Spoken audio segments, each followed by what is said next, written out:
السلام علیکم ورحمۃ اللہ وبرکاتہ۔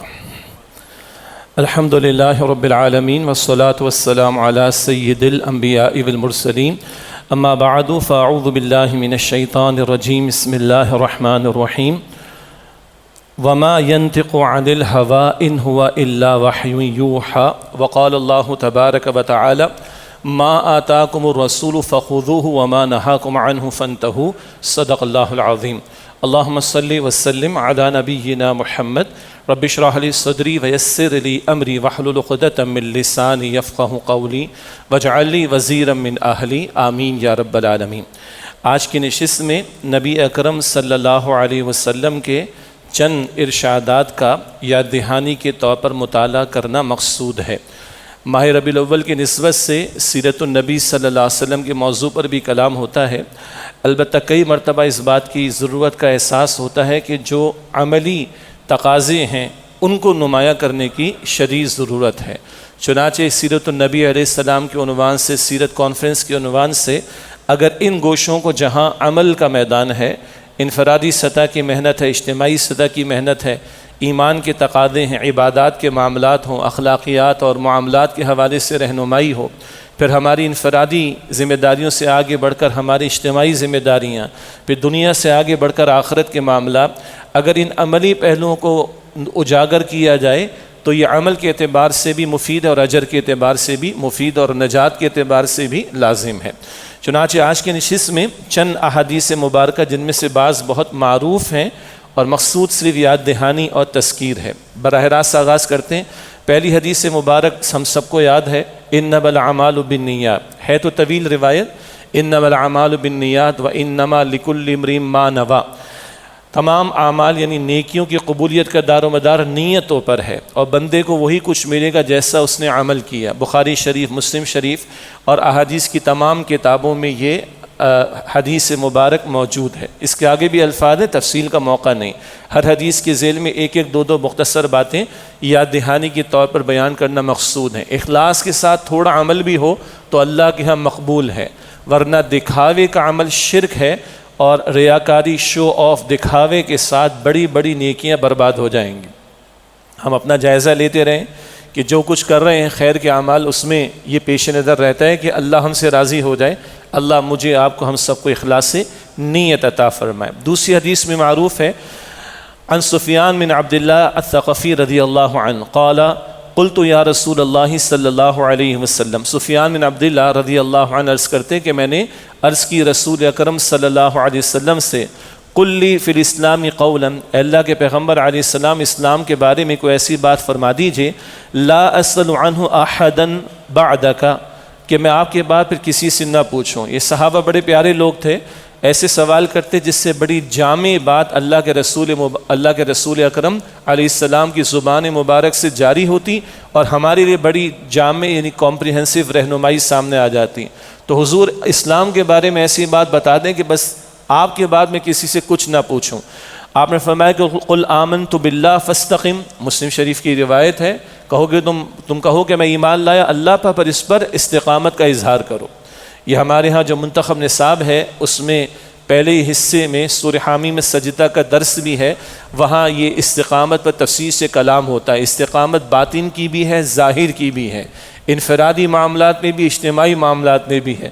تو حضور نے فرمایا اسلام کے بارے میں پوچھنا چاہتے ہو، جامع بیان کیا ہے؟ تم کہو کہ میں اللہ پر ایمان لایا اور اس پر ڈٹ جاؤ۔ اللہ کو ماننا ہی کافی نہیں، اللہ کی ماننا بھی ضروری ہے، یہ پوری زندگی بھر کا معاملہ ہے۔ سارے دین کی تعلیم کا حاصل اللہ کو مانو اور اس پر ڈٹ جاؤ۔ اب یہ ایمانیات ہیں، عبادات ہیں، اخلاقیات ہیں، معاملات ہیں، انفرادی ذمہ داریاں، اجتماعی ذمہ داریاں، سب اس میں داخل ہو جاتا ہے۔ تیسری روایت، اللہ کے رسول علیہ السلام فرماتے ہیں، من احب للہ وابغض للہ واعطى للہ ومنع للہ فقد استکمل الایمان۔ یہ ابو داؤد شریف کی روایت، بارہا دروس میں اس کا ذکر آتا ہے، جس نے اللہ کی خاطر محبت کی، اللہ کی خاطر کسی سے دشمنی رکھی، اللہ ہی کی خاطر کسی کو کچھ دیا اور اللہ ہی کی خاطر کسی سے کچھ روکا، اس نے اپنے ایمان کی تکمیل کر لی۔ حاصل کیا ہے؟ اللہ ہی مقصود اول، مطلوب اول، محبوب اول بن جائے۔ جو ہے وہ اللہ کی نسبت سے، محبت بھی اللہ کی نسبت سے، دشمنی بھی کسی سے اللہ کی نسبت سے، کچھ کسی کو دے رہا ہے تو اللہ کی خاطر، کسی سے کچھ روک رہا ہے تو اللہ کی خاطر۔ توحید محض ایک ڈوگما یا عقیدے کا نام نہیں، یہ توحید محض علم الکلام کے مباحث کی تفصیلات بیان کرنے کا ہی فقط نام نہیں ہے۔ اس توحید کا اظہار بندے کی زندگی میں ہونا چاہیے اور اس کے عمل سے معلوم ہونا چاہیے کہ یہ اللہ والا ہے۔ محبت بھی اللہ کے لیے، نفرت بھی اللہ کے لیے، دیا کسی کو کچھ تو اللہ کی خاطر، روکا کسی سے کچھ تو اللہ کی خاطر، اس نے اپنے ایمان کی تکمیل کر لی۔ چوتھی حدیث بہت پیاری، احادیث تمام پیاری ہیں، لیکن یہاں ایمان کا ذائقہ چکھنے کے حوالے سے بڑی پیاری بات ہے۔ فرمایا کہ رسول اللہ علیہ السلام نے ذاق طعم الایمان من رضی باللہ ربا وبالاسلام دینا وبمحمد رسول صلی اللہ علیہ وسلم۔ مسلم شریف کی روایت ہے، اس نے ایمان کا مزہ چکھ لیا، ایمان کی سویٹنس، ایمان کی مٹھاس، ایمان کی حلاوت اسے ملی جو اللہ کے رب ہونے اور اسلام کے دین ہونے اور محمد صلی اللہ علیہ وسلم کے اللہ کے رسول ہونے پر راضی ہو گیا۔ کیا مطلب؟ اب جو اللہ کا حکم اسی میں میں راضی رہوں، جو اللہ کا فیصلہ میں اس پر راضی رہوں، اسلام کا جو تقاضا میں اس پر راضی رہوں، محمد مصطفیٰ کا جو حکم میں اس پر راضی رہوں صلی اللہ علیہ وسلم، اسے ایمان کی حلاوت ملے گی۔ غزہ کے مسلمانوں کا ذکر کئی اعتبارات سے ہوتا رہے گا، آج ان کا طرز عمل اور اللہ کے فیصلوں پر راضی رہنا بتا رہا ہے کہ they have the sweetness of faith، انہوں نے ایمان کا مزہ چکھا ہے اور ان کی زبانوں پر اللہ کی رضا کے جملے بار بار ہماری سامنے آتے ہیں۔ تو کون ایمان کی مٹھاس چکھ لے گا؟ جو اللہ کے رب ہونے، اسلام کے دین ہونے اور محمد صلی اللہ علیہ وسلم کے اللہ کے رسول ہونے پر راضی ہو گیا۔ اللہ ہمیں بھی یہ کیفیت عطا فرمائے۔ اگلی حدیث بخاری شریف میں عبداللہ بن مسعود رضی اللہ تعالیٰ عنہ راوی کہتے ہیں کہ سألت رسول اللہ صلی اللہ علیہ وسلم قلت یا رسول اللہ، انہوں نے حضور علیہ السلام سے عرض کی کہ فرماتے ہیں حضرت ابن مسعود رضی اللہ عنہ میں عرض کیا یا رسول اللہ ای العمل افضل، سب سے افضل عمل کون سا ہے؟ یہ بھی بڑے پیارے سوالات صحابہ کرام سے، جس سے ہمیں خوبصورت اور اہم ترین اعمال کی وضاحت زبان رسالت سے ملی صلی اللہ علیہ وسلم۔ ای العمل افضل، اے اللہ کے رسول افضل عمل کیا ہے؟ قال الصلاۃ علی میقاتھا، نماز کو اس کے وقت پر ادا کرنا۔ ہر چند گھنٹوں بعد ہمارے ایمان کا ٹیسٹ ہوتا ہے، اذان کی آواز آ گئی، بیٹھے رہے، لگے رہے، سوئے رہے، کیا اظہار ہو رہا ہے؟ ایمان ہے یہ؟ نہ، ایمان تو یہ ہے کہ تم کھڑے ہو جاؤ ساری مصروفیات کو چھوڑ کر۔ تو افضل عمل کیا ہے؟ نماز کو اس کے وقت پر ادا کرنا۔ قلت ثم ایّم، اے اللہ کے رسول اس کے بعد بھلا کیا ہے؟ ثم بر الوالدین، پھر والدین کے ساتھ حسن سلوک کرنا، حقوق اللہ بھی ہیں، حقوق العباد بھی ہیں۔ قلت ثم ایّن، قال الجہاد فی سبیل اللہ، میں نے عرض کی حضور اس کے بعد کون سا عمل؟ فرمایا کہ اللہ کے راہ میں جہاد کا معاملہ۔ پھر جہاد کی تفصیل ہے، جہاد جوہد سے کوشش کے معنی میں، اس کی انتہا قتال فی سبیل اللہ، وہ تفصیلات اپنے مقام پر ہیں۔ یہ بخاری شریف کی روایت۔ افضل عمل نماز کو اس کے وقت پر ادا کرنا، اللہ ہمیں توفیق عطا فرمائے۔ جی، ہر چند گھنٹوں بعد ایمان کا ٹیسٹ ہوتا ہے، ایمان ہوگا تو بندہ نماز کو کھڑا ہے۔ اسی لیے حضور نے ایک اور روایت میں فرمایا جس کو 5 وقتہ نماز کی طرف آتے ہوئے دیکھو اس کے ایمان کی گواہی دو۔ جس کا دوسرا مطلب کیا ہے؟ نماز نہیں تو ایمان کدھر ہے؟ پھر اللہ ہماری کوتاہیوں کو معاف فرمائے، تمام نمازوں کی حفاظت کی توفیق دے۔ پھر حضور نے فرمایا افضل عمل کیا ہے؟ والدین کے ساتھ اس سے سلوک۔ پھر افضل عمل کیا ہے؟ جہاد فی سبیل اللہ۔ والدین کا ذکر آگے بعد میں بھی آئے گا انشاءاللہ۔ چھٹی روایت بھی بہت مشہور، ابو ہریرہ رضی اللہ تعالی عنہ عن النبی صلی اللہ علیہ وسلم قال، اللہ کے نبی علیہ السلام سے روایت کر رہے ہیں ابو ہریرہ رضی اللہ عنہ، قال، آپ نے فرمایا آیت المنافقی ثلاث، منافق کی 3 علامات ہیں۔ اذا حدث کذب، جب بھی بات کرتا ہے جھوٹ بولتا ہے، واذا وعد اخلف، جب بھی وعدہ کرتا ہے اس کی خلاف ورزی کرتا ہے، واذا اؤتمن خان، اور جب اس کو امانت دی جاتی ہے، امانت رکھوائی جاتی ہے، وہ خیانت کرتا ہے۔ یہ بخاری شریف کی روایت ہے۔ مسلم شریف میں چوتھی بات بھی ہے، جب جھگڑا کرتا ہے گالی پر اتر آتا ہے۔ اور دوسری روایت میں پھر ذکر یہ ہے کہ جس میں ساری باتیں وہ پکا منافق ہے، اور جس میں جتنی اتنا منافق ہے۔ آج ہمارے لفظ منافق بڑا عام استعمال ہوتا ہے، کردار میں کیا بگاڑ ہوتا ہے منافق کیا، وہ ان احادیث میں، فکر میں، سوچ میں، محنتوں میں کیا بگاڑ آتا ہے منافق کے ہاں، وہ قرآن پاک میں آتا ہے، تفصیل کا موقع نہیں۔ لیکن بات کریں تو جھوٹ بولے، وعدہ کرے تو توڑ دے، امانت رکھوائی جائے تو خیانت کرے، اور مسلم کی روایت جب جھگڑا ہو تو گالیوں پر اتر آئے۔ حضور فرماتے چاروں ہیں تو پکا منافق ہے، اور جتنی ہے وہ اتنا منافق ہے۔ بس ہم اپنا جائزہ لے لیں، ہم جھوٹوں میں شامل تو نہیں، ماں باپ بچوں کے ساتھ جھوٹ تو نہیں بولتے، امپلائر امپلائی کے ساتھ اور امپلائی امپلائر کے ساتھ جھوٹ تو نہیں بولتے، حکمراں عوام کے ساتھ جھوٹ تو نہیں بولتے، سیاستدان جھوٹ تو نہیں بولتے، مارکیٹ میں ہم جھوٹ تو نہیں بولتے۔ چیک کر لیں، وعدہ توڑنا، جھوٹ بولنا، خیانت کرنا، گالیاں دینا، یہ مسلمان کو زیب نہیں دیتا، یہ مسلمان کا طرز عمل نہیں، یہ منافق کی علامات ہیں، اللہ ہمیں محفوظ رکھے۔ 7ویں حدیث بہت مشہور ہے، المسلم مرآۃ المسلم، ترمذی شریف کی روایت ہے، مسلمان کا آئینہ ہوتا ہے۔ آئینہ ہمارا دوست ہوتا ہے نا، تصویر دکھا دیتا ہے کہ دیکھو چہرے پہ دھبا لگا ہوا ہے، اس کو ہٹا لو مٹا لو۔ ہم اور آئینے کو توڑتے نہیں ہیں، اپنا چہرہ درست کر لیتے ہیں۔ مسلمان کا آئینہ ہے، لان تان نہیں کرے گا، کرٹیسائز نہیں کرے گا، اس کی کوشش کرے گا اصلاح کرنے کی۔ اللہ ہے کہ کسی کا کفر واضح ہو جائے تو بات الگ، گمراہی بات واضح ہو جائے تو الگ، تو لوگوں کو اس کی گمراہی سے بچانے کے لیے بیان کرنا الگ شے ہے، لیکن عام طور پر کسی کی دکھائی دے تو اس کی اصلاح کی کوشش کی جائے گی۔ مسلمان کے لیے کیا ہے؟ آئینے کی مانند ہے۔ یہ ترمذی شریف کی روایت۔ 8ویں حدیث مبارک، الدال علی الخیر کفاعلہ، یہ ترمذی شریف میں بھی ہے، مسلم شریف میں بھی بہت مشہور حدیث ہے۔ نیکی کی دعوت دینے والا نیکی کرنے والے کی طرح ہے، اور دعوت دین کا عمل یہ تو ہمارا فرض ہے۔ آئندہ جمعہ انشاءاللہ لاہور میں ہوگا تو وہاں بھی کچھ احادیث اور حوالوں سے آ جائیں گی، دعوت دین، اقامت دین، نفاذ دین، مستقبل کے حالات انشاءاللہ تعالی۔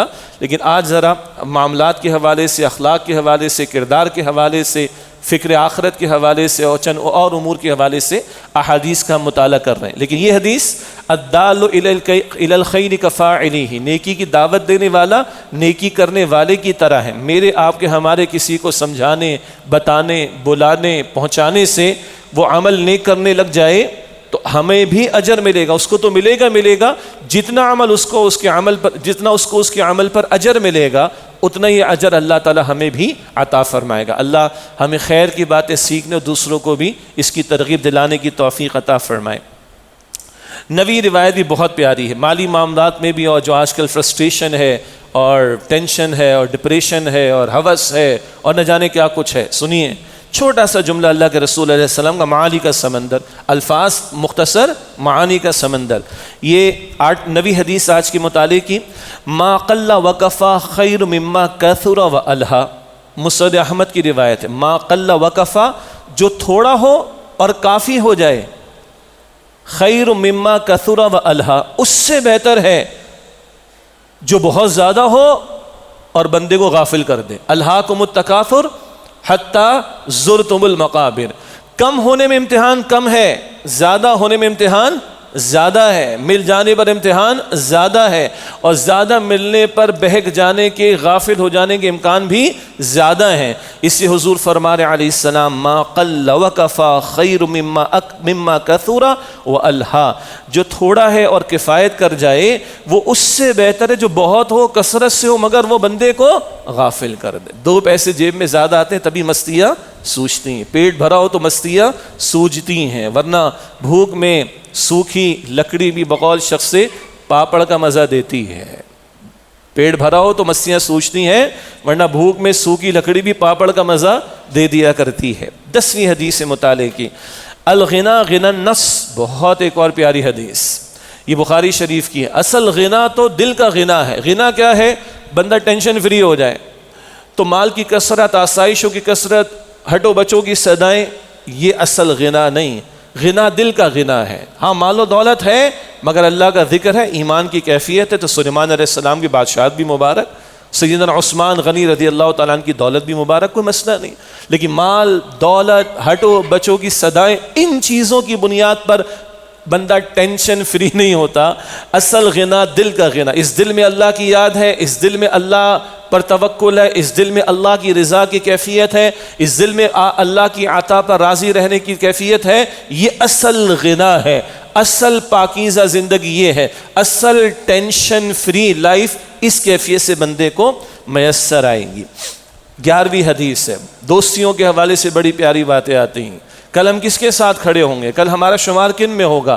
ایک طویل حدیث کا بڑا پیارا آخری جملہ ہے، اور یہ ہے بخاری شریف میں، حضور نے فرمایا، المرء مع من احب، آدمی اسی کے ساتھ ہوگا جس سے وہ محبت کرتا ہے۔ پس منظر ہے صحابی حضور کے پاس تشریف لاتے ہیں، حضور قیامت کب آئے گی؟ آپ نے فرمایا تم نے تیاری کتنی کی؟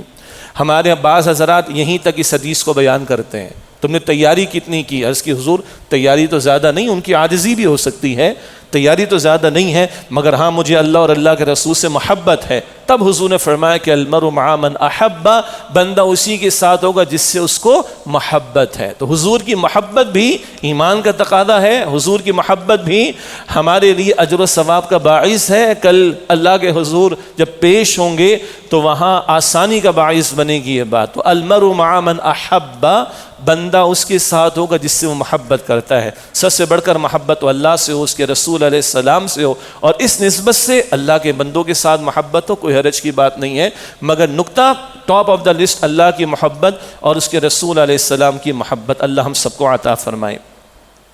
اگلی حدیث، حدیث نمبر 12 ہے، التائب من الذنب کمن لا ذنب له۔ ابن ماجہ میں روایت ہے، حضور فرماتے ہیں علیہ السلام، التائب من الذنب کمن لا ذنب له، گناہ سے توبہ کرنے والا ایسا ہے گویا اس نے گناہ کیا ہی نہ ہو۔ ہم کبھی کبھی پریشان ہوتے، اتنا گناہ گار ہو گئے، اتنے رسلے میں نے خراب کیے، اتنا ظلم کیا، اتنا یہ اتنا وہ۔ ہاں حقوق العباد کی کوتاہی، اس کی تلافی تو کرنا پڑے گی، بعد میں ذکر آئے گا، لیکن توبہ کا دروازہ کھلا ہوا ہے۔ ما لم یغرغر، حدیث میں ہے کہ جب تک غرغرہ موت کا نہ آ جائے، موت آنے سے پہلے پہلے توبہ کا دروازہ کھلائے اور بندہ سچی توبہ لائے۔ یہاں حضور فرما رہے التائب من الذنب کمن لا ذنب له، اللہ اس کو بالکل صاف اور پاک کر دے گا کہ توبہ کرنے والا ایسا ہے گویا اس نے گناہ کیا ہی نہ ہو۔ اللہ ہمیں انفرادی بھی اور اجتماعی سطح پر بھی سچی پکی توبہ کی توفیق عطا فرمائے۔ 13ویں حدیث آج کے متعلق، یہ بہت مشہور ہے، مسلمانوں کے آپس کے باہمی تعلقات کو درست اور مضبوط کرنے کے تعلق سے آپس کے حقوق کو بیان حضور فرما رہے صلی اللہ علیہ وسلم۔ حق المسلم علی المسلم خمس، رد السلام وعیادۃ المریض واتباع الجنائز واجابۃ الدعوۃ وتشمیت العاطس۔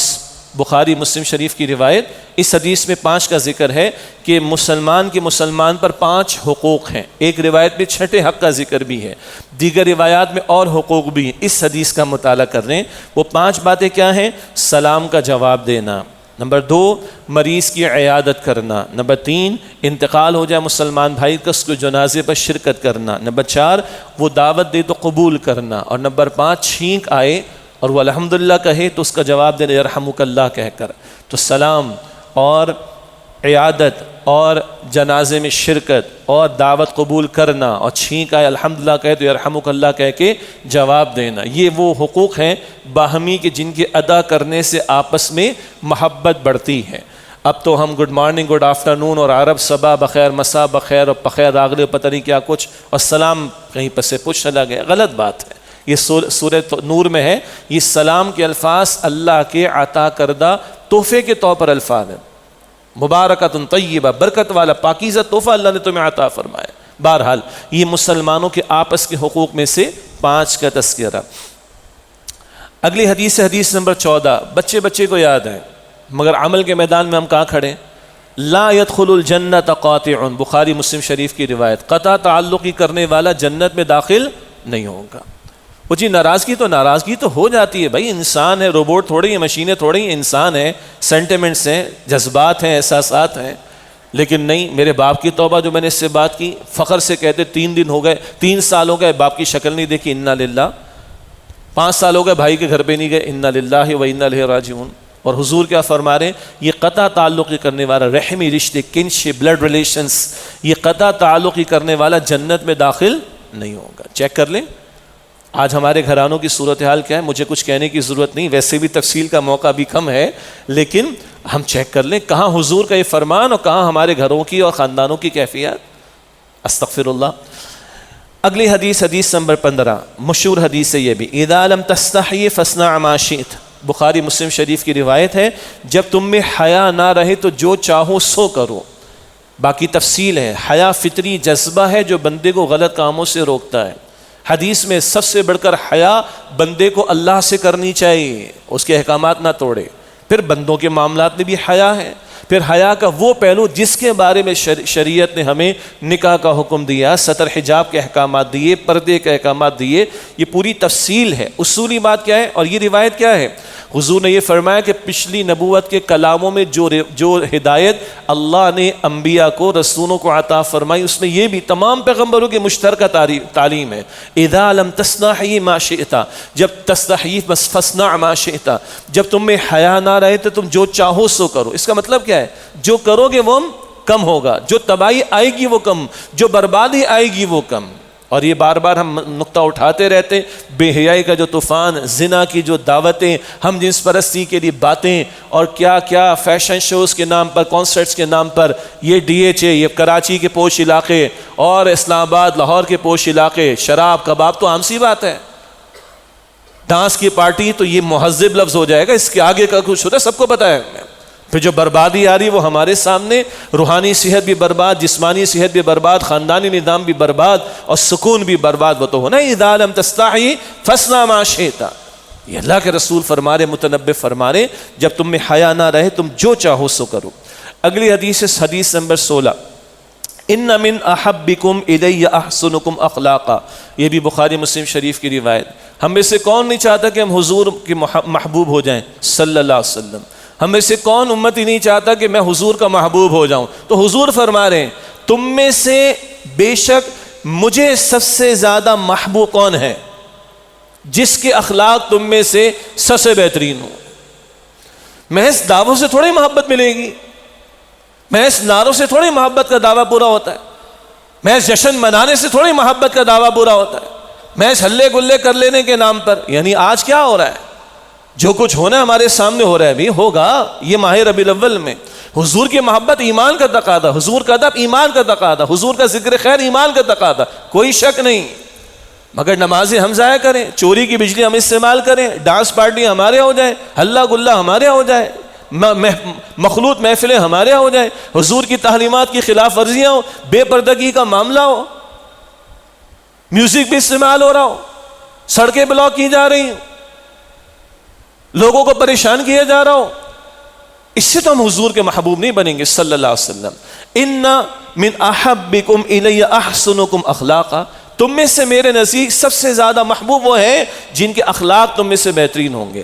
اب ہم دیکھیں ہمارے اخلاق کو حضور کے اخلاق سے کتنی نسبت ہے۔ ان کے بارے میں تو اللہ فرماتا ہے، ہمیں یاد بھی ہے، وَإِنَّكَ لَعَلَىٰ خُلُقٍ عَظِيمٍ، بالکل صحیح بات۔ آپ اخلاق کے بلند ترین مرتبے پر فائز ہیں۔ اللہ فرما رہا ہے حضور کو اور کسی سرٹیفیکیشن کی ضرورت نہیں، مگر ہمارے اخلاق کو کوئی نسبت حضور کے اخلاق سے صلی اللہ علیہ وسلم۔ جیسے ایک حدیث کا حاصل میں عرض کرتا ہوں، اللہ کے رسول فرماتے مومن کو کون ہے جسے دیکھ کر اللہ یاد آئے، ترمذی کی روایت، مومن وہ جسے دیکھ کر اللہ یاد آئے۔ اس کے ذیل میں تشریح میں عرض کیا کرتا ہوں، امتی کون ہوگا؟ امتی کون ہوگا جسے دیکھ کر رسول اللہ یاد آ جائے صلی اللہ علیہ وسلم۔ آج ہماری شادی بھی ہے، آج ہماری میتیں دیکھ کر، آج ہمارا خوشی غمی کا معاملہ دیکھ کر، آج ہمارے کردار کو دیکھ کر، آج ہمارے کاروبار کو دیکھ کر، آج ہماری ڈیلنگ کو دیکھ کر، آج ہماری حرکتوں کو دیکھ کر، آج ہمارے کرتوتوں کو دیکھ کر لوگوں کو رسول اللہ یاد آتے صلی اللہ علیہ وسلم۔ چیک تو کریں بھائی، محض محبت کے دعوے تھوڑی کافی ہیں، عمل کا ثبوت بھی ضروری ہے۔ آگے اگلی حدیث بہت مشہور حدیث ہے، یہ بھی ہمارے دروس میں اکثر آتی، بخاری شریف مسلم شریف میں، الدنیا سجن المؤمن و جنت الکافر، دنیا مومن کا قید خانہ ہے، کافر کے لیے جنت ہے۔ مومن ادھر پابند، جنت میں آزاد ہوگا، جو چاہو گے ملے گا۔ کافر ادھر آزاد ہے، کل جہنم میں پابند ہوگا، بیڑیوں میں ہوگا، جل رہا ہوگا، مر رہا ہوگا، لیکن مرے گا نہیں، موت نہیں آئے گی۔ ثم لا يموت فيها ولا يحيى، نہ موت آئے گی نہ زندگی ملے گی اسے وہاں پر۔ اللہ ہم سب کو محفوظ رکھے۔ لیکن دنیا میں مومن کے لیے قید خان، دنیا مومن کے لیے قید خانہ، وہ ادھر پابند تھوڑے عرصے کے لیے، جنت میں ہمیشہ کے لیے آزادی، جو چاہو سو کرو، جو چاہو گے ملے گا۔ کافر ادھر اس کو جنت مل گئی، جو چاہتا ہے کرتا ہے، تھوڑے عرصے کے لیے آزادیاں منا رہا ہے، وہ کل جہنم میں جلے گا، سیدھی سی بات۔ یہ بخاری شریف مسلم شریف کی روایت۔ اگلی روایت بھی بڑی اہم ہے ہمارے معاملات میں بھی، کاروبار میں بھی، اور خاص طور پر میڈیا میں۔ حدیث ہے مسلم شریف میں، آج کے مطالعے کے اعتبار سے 18ویں حدیث، حضور نے فرمایا کفا بالمرء کذبا ان یحدث بکل ما سمع، بندے کے جھوٹا ہونے کے لیے اتنی بات کافی کہ ہر سنی سنائی بات کو بغیر تحقیق آگے وہ پھیلا دے۔ بندے کے جھوٹا ہونے کے لیے اتنی بات کافی ہے وہ ہر سنی سنائی بات کو بغیر تحقیق آگے بڑھا دے. اہم باتیں خاص طور ان کی تحقیق کی ضرورت ہے، خاص طور جب کسی پر الزام تراشی کی جا رہی ہو، کسی پر الزام لگایا جا رہا ہو، کسی کو کٹہرے میں کھڑا کیا جا رہا ہو، کسی کی آبرو ریزی کی جا رہی ہو. جو آج بائیں ہاتھ کا کھیل ہے، جس کے منہ میں آیا اس نے بک بک کرنا شروع کر دی، یوٹیوبر کے نام پر، ویلاگ کے نام پر، اور بلاگر پتہ نہیں کس کس نام پر، جس کی چاہا جس پر چاہ کیچڑ اچھال دی. ثبوت ہے تمہارے پاس؟ پیش کر سکتے ہو عدالت میں؟ اس الزام کو تم ثابت کر سکتے ہو؟ نہیں جی ثبوت تو نہیں ہے. تو تم سے بڑا جھوٹا کون ہوگا؟ بغیر تحقیق تم باتیں آگے بڑھا رہو. اور یہ کام آج مونیٹائزیشن کے نام پر ویورشپ، جناب 1 ملین ویورشپ ہمارے ہو گئے اس مسئلے پر. کس مسئلے پر؟ جھوٹے الزام پر. سبحان اللہ. جھوٹ سننے والے بھی ہیں جو ویورشپ بڑھاتے ہیں، جھوٹ بولنے والے بھی ہیں جو ویورشپ لیتے ہیں، مونیٹائزیشن کی کمائی کرتے ہیں. استغفر اللہ. اور افسوس سے کہنا پڑتا ہے دین کا کام کرنے والے، یہ دین کی نمائندگی کرنے والے، دین کا نام لے کر وہ جناب جس طرح اس وقت جھوٹے پروپیگنڈے کر رہے ہیں، کسے باشد کوئی بھی ہے، انا للہ و انا الیہ راجعون. کیا ان دینی لوگوں کو یہ حدیث رسول پتہ نہیں ہے صلی اللہ علیہ وسلم؟ کیا سورہ حجرات نہیں پڑھتے، اس کا مطالعہ نہیں کرتے؟ فتبینوا، تحقیق کیا کرو، بغیر تحقیق کے باتیں آگے نہ بڑھایا کرو. تو حضور فرمانے کہ بندے کے جھوٹا ہونے کے لیے اتنی ہی بات کافی ہے کہ وہ بغیر تحقیق سنی سنائی بات کو آگے بڑھا دے. اگلی حدیث مبارک، یہ حدیث نمبر 19 آج کے مطالعے میں، بہت مشہور حدیث ہے اور ہمارے آدھے مسئلوں کا حل اس حدیث میں ہے. کیا بھلا؟ بخاری شریف مسلم شریف میں، لا یؤمن عبد حتی یحب لأخیہ ما یحب لنفسہ. تم میں سے کوئی بندہ مومن نہیں ہو سکتا جب تک کہ اپنے بھائی کے لیے وہی بات پسند نہ کرے جو اپنے لیے پسند کرتا ہے. ساس اپنی بہو کو کیا سمجھتی ہے؟ کہ کچھ مرتبہ مشہور جو کچھ مرتبہ وہ نوکرانی سمجھتی. اپنی بیٹی بہو بن کر جائے تو وہ رہے رانی، اور دوسری کے لے کر آئے تو ہو جائے نوکرانی. یہ کیا بات ہوئی بھائی؟ دوسری کی بیٹی بھی بیٹی ہے نا. معیار ایک کر لو، جو اپنے لیے پسند وہ دوسرے کے لیے پسند. تمہاری بیٹی بھی رانی رہے گی، تمہاری بہو بھی رانی ہونی چاہیے. یہ گھر کے مسائل ہیں. آپس کے معاملات میں دیکھ لیں، اپنے لیے معیار کچھ اور ہے، دوسرے کے لیے معیار کچھ اور ہے. اگلی گاڑی کے اندر کوئی اسمارٹ فون دیکھ رہا ہے اور گاڑی چلاتے ہوئے تو اس کی اسپیڈ سلو ہوتی ہے، بڑا برا لگتا ہے نا. تو کہیں میں بھی تو مین ٹریفک کے اندر اسمارٹ فون استعمال نہیں کر رہا ہوتا تو اس وقت حدیث شریف یاد نہیں رہتی. ہاں میرے گھر کے سامنے گاڑی کسی نے غلط پارک کر دی، بڑا غصہ آتا ہے، میرا راستہ بلاک ہو گیا، میں یہ حرکت خود کر رہا ہوں تو اس وقت یاد نہیں رہتا ہے نا. یہ تو 3 مثالیں، اوپر سے نیچے تک آ جائیں، تفصیل میں نہیں جا رہا. اوپر سے نیچے سے اوپر، عوام سے حکمرانوں تک چلے جائیں. اپنے لیے معیار کچھ اور ہے، دوسروں کے لیے معیار کچھ اور ہے. جرنیلوں کرنیلوں کے اگر کیریکیچرز بن جائیں، خاکے بن جائیں تو سافٹ ویئر اپڈیٹ ہو جائیں گے، پتہ ہے نا آپ کو. اور امام الانبیاء کی شان میں گستاخی ہو، صحابہ کرام کی شان میں گستاخی ہو، اہل بیت کی شان میں گستاخی ہو، مقدسات کی توہین کی جائے، کچھ بھی نہیں ہو رہا. بچانے کے لیے لوگ کھڑے ہوئے ان ظالموں کو. بس جو میں نے کہہ رہا تھا وہ کہہ دیا ہے. لا یؤمن احدکم حتی یحب لاخیہ ما یحب لنفسہ. تم میں سے کوئی مومن نہیں ہو سکتا جب تک کہ اپنے بھائی کے لیے وہی بات پسند نہ کرے جو اپنے لیے پسند کرتا ہے. آدھے مسئلے ہمارے اس میں حل ہوتے ہیں، آدھے مسئلے. مسئلہ کیا ہے؟ میرا معیار میرے لیے کچھ ہے اور آپ کے بارے میں کچھ اور ہے. یہی جھگڑا پیدا ہوتا ہے. کیا کمال کی خوبصورت احادیث ہیں حضور کی صلی اللہ علیہ وسلم. حدیث نمبر 20 آج کے مطالعے میں، انا خاتم النبیین لا نبی بعدی. بخاری شریف مسلم شریف، میں خاتم النبیین ہوں اور میرے بعد کوئی نبی نہیں. قرآن کریم میں تقریباً 100 آیات سے ختم نبوت کا عقیدہ ثابت ہوتا ہے، پھر سینکڑوں احادیث اور پوری امت کا اجماع. البتہ یہ ایک عقیدے کا پہلو ہے، حضور فرما رہے میرے بعد کوئی نبی نہیں. عمل کا پہلو کیا ہے؟ اب یہ امت ہے جو ذمہ دار ہے حضور کے مشن کو آگے بڑھانے میں. عقیدے کا تحفظ بھی ضروری، اور حضور کے بحاف پر صلی اللہ علیہ وسلم اس قرآن اور اس اللہ کے پیغمبر علیہ السلام کی تعلیم کو انسانیت کے سامنے پریزنٹ کرنا اور اللہ کے لائحہ دین کو پھیلانا اور نافذ کرنا، یہ ختم نبوت کا عملی تقاضا ہے جو میری اور آپ کی ذمہ داری بنتی ہے. اگلی حدیث آپس کے حقوق اور معاملات کے حوالے سے، حدیث نمبر 21 ہے، بخاری شریف کی روایت ہے. حضور نے فرمایا علیہ السلام، لا تقاطعوا ولا تدابروا ولا تباغضوا ولا تحاسدوا وكونوا عباد اللہ اخوانا. کتنے پیارے الفاظ ہیں. اور آج ہم کہاں کھڑے ہیں؟ حضور فرماتے ہیں آپس میں قطع تعلق نہ کرو، رشتے نہ کاٹو، ایک دوسرے کی درپے نہ ہو جاؤ، دشمنیاں نہ کرو، آپس میں بغض نہ رکھو ایک دوسرے سے، آپس میں ایک دوسرے سے حسد نہ رکھو، بھائیوں کے درمیان ہو جاتا ہے، گھر والوں کے درمیان ہو جاتا ہے، دوستوں کے درمیان ہو جاتا ہے، پڑوسیوں کے درمیان۔ حسد تو مار دینے والی شے، نیکیوں کو برباد کر دینے والی شے۔ فرمائے کہ آپس میں بغض نہ رکھو اور حسد نہ رکھو، اور اللہ کے بندو سب بھائی بھائی بن کر رہو۔ وہ جو ہم بار بار عرض کرتے ہیں سورہ حجرات کی آیت نمبر 10، انما المؤمنون اخوہ، تمام کے تمام اہل ایمان آپس میں بھائی بھائی ہیں، آپس میں اللہ کے بندو بھائی بھائی بن جاؤ۔ یہ اللہ کے پیغمبر علیہ السلام کے ارشادات کا مطالعہ کریں۔ اگلی حدیث حدیث نمبر 22 ہے، مسلم شریف کی روایت ہے، بہت پیاری حدیث یہ بھی۔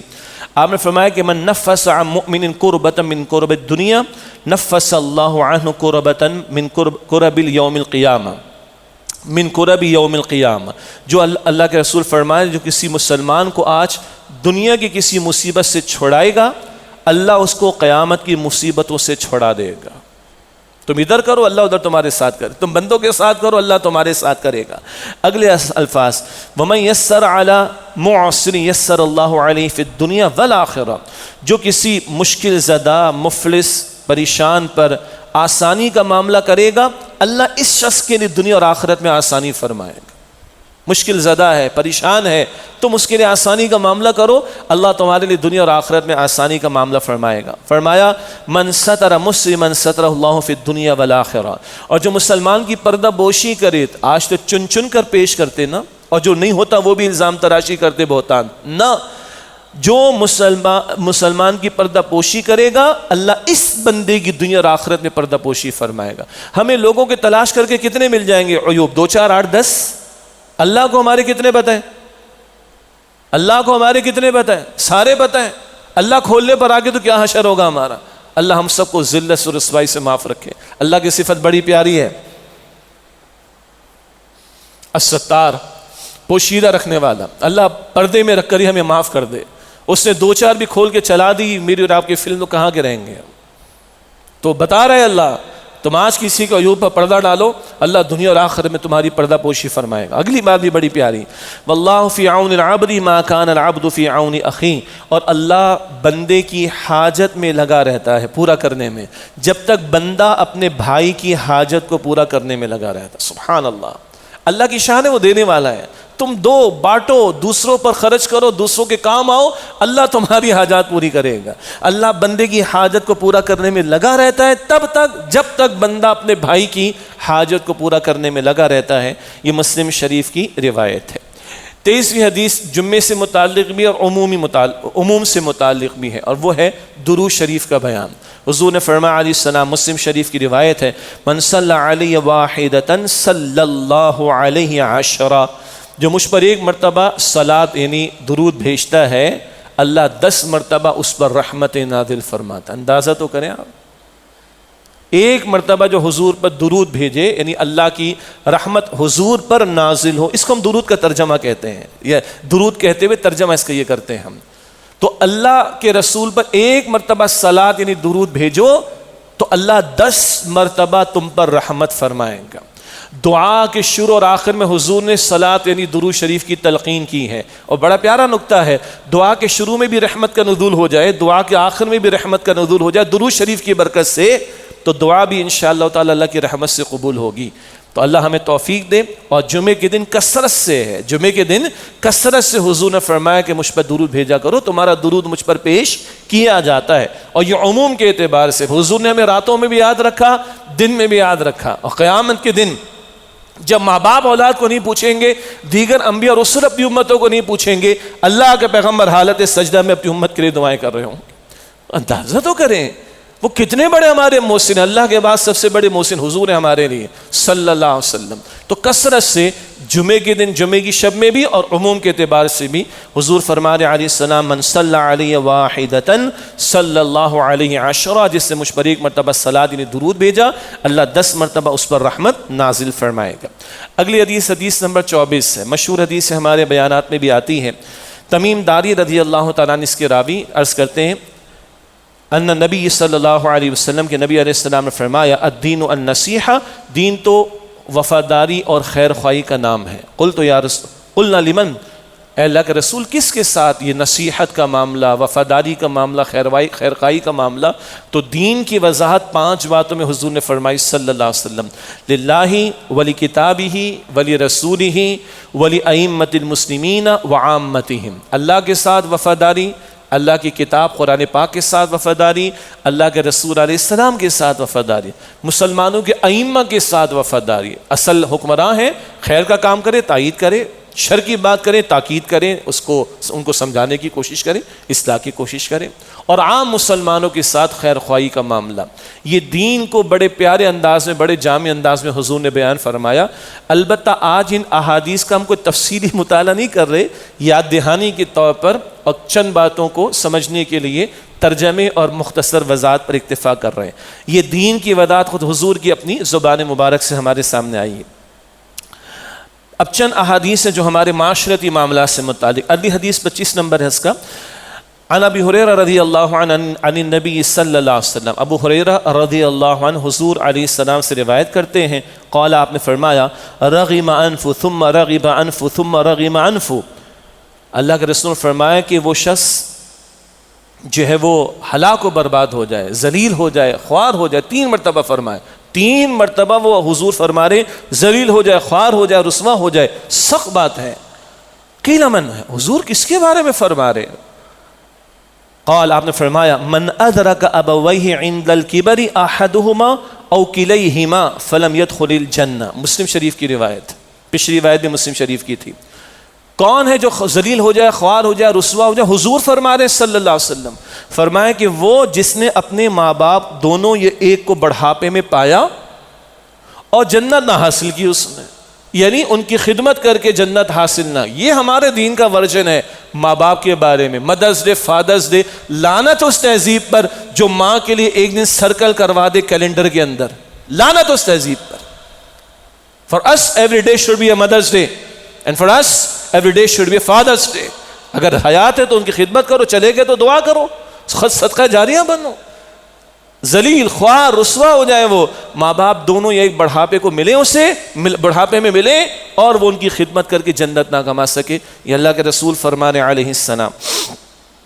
رحمی رشتوں کے بارے میں اگلی حدیث، حدیث نمبر 26 حضور نے فرمایا صلی اللہ علیہ وسلم، قال اللہ تبارک و تعالی، اللہ تعالیٰ یہ فرماتا ہے، اس کو حدیث سے قدسی کہا جاتا ہے۔ کیا فرماتا ہے اللہ تعالیٰ؟ انا اللہ، میں اللہ ہوں، وانا الرحمن، میں رحمان ہوں، خلقت الرحمہ، میں نے اس رحم یعنی رحمی رشتے، کنشپ کہتے ہیں نا، بلڈ ریلیشنز، رحمی رشتے، اللہ فرماتے میں نے اس کو تخلیق کیا، اس رشتے کو، وَشَقَقْتُ لَهَا مِنْ اسمی، اور اپنے نام سے اس کو نکالا ہے، یعنی میرے نام سے یہ موسوم ہے۔ رحمی رشتہ کہتے ہیں رحمان کے لفظ سے بنا ہے۔ فَمَنْ وَصَلَهَا وَصَلْتُهُ وَمَنْ قَطَعَ بَتَّتُهُ، جس نے اس رحمی رشتے کو جوڑا میں بھی اسے جوڑوں گا، میری رحمت ملے گی۔ جس نے اسے توڑا، اس رشتے کو کاٹا، میں اپنی رحمت سے اس کو توڑ دوں گا، اس کو یعنی اپنی رحمت سے دور کر دوں گا۔ او بھائی، یہ رحمی رشتوں کی اہمیت ہے ہمارے دین میں، اللہ ہمیں عمل کی توفیق عطا فرمائے۔ 27ویں حدیث ہے، بیویوں کے لیے رہنمائی۔ پس منظر ہے کہ بھائی وہ پادریوں کو سجدہ کرتے ہیں، فلاں کو سجدے کرتے ہیں، فلاں کو سجدے کرتے ہیں، اس تسلسل میں یہ جملہ حضور نے فرمایا، مسند احمد کی روایت، فرمایا فَإِنِّي لَوْ كُنْتُ آمرا احدا ان يسجد لغیر اللہ لامرت المرأة ان تسجد لزوجها۔ اللہ اکبر۔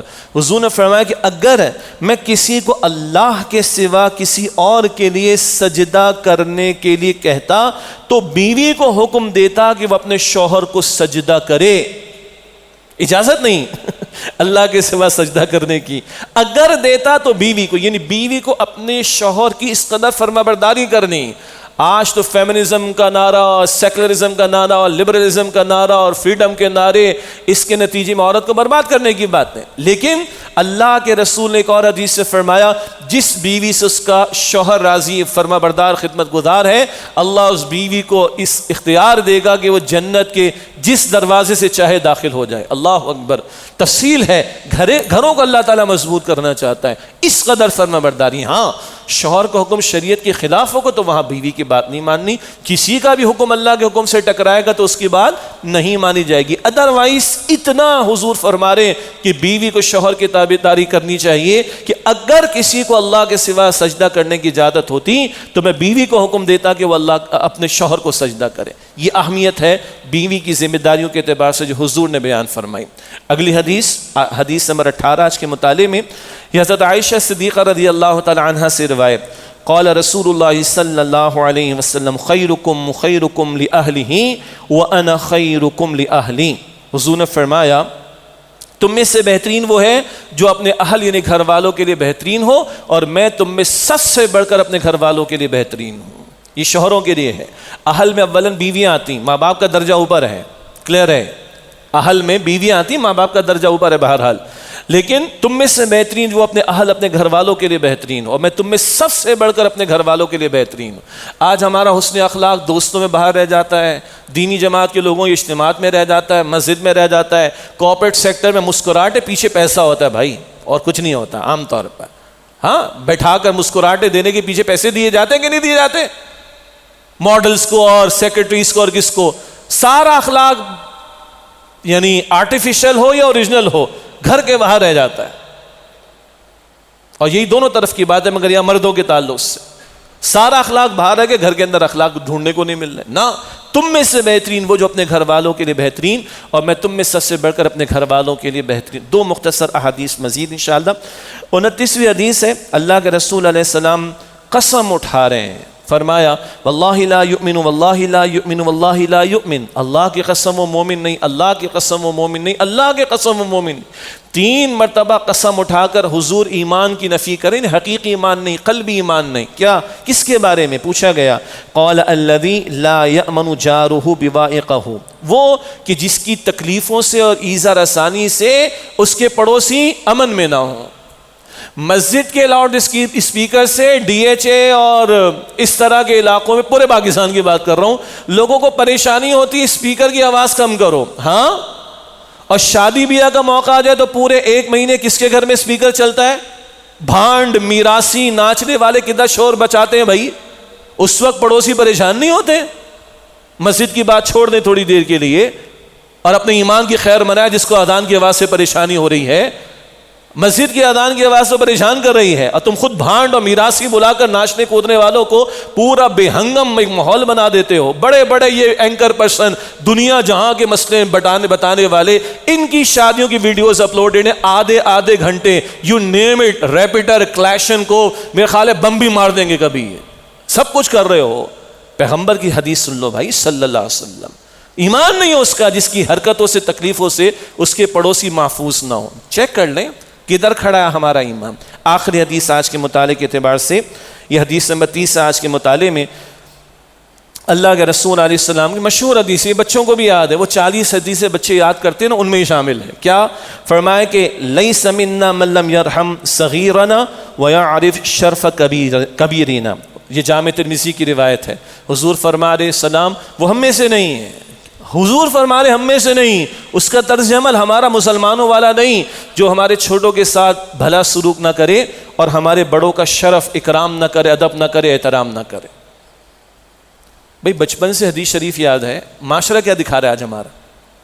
ہاں, معاشرہ کیا دکھا رہا ہے؟ ذرا کسی کو سمجھانے کی بات کرو, اور مولوی صاحب تم نے اپنی قبر میں جانا. یہ 15 سال کے لڑکوں کی میں بات کر رہا ہوں, مسجد کے سامنے کھڑے ہو گئے, ادھر نہیں کہیں اور کی بات کرتا ہوں.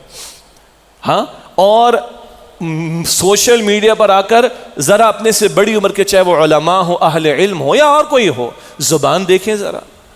ہاں, 4 کتابیں پڑھ کر ہم ایسی کتابوں کو قابل ضبطی سمجھتے ہیں. اکبر نے کہا تھا ہم ایسی کتابوں کو قابل ضبطی سمجھتے ہیں جن کو پڑھ کر بچے ماں باپ کو خبطی سمجھتے ہیں. ایک کوالیفیکیشن جیب میں, وہ بھی باپ کے پیسوں سے. کیا آگے کہ باپ سے تکرار ہو رہی ہے, باپ سے ڈائلاگ ہو رہا ہے, باپ کے سامنے آرگومنٹ, باپ کے سامنے سینہ تان کر انگریزی میں جھاڑ رہے ہیں. انا للہ.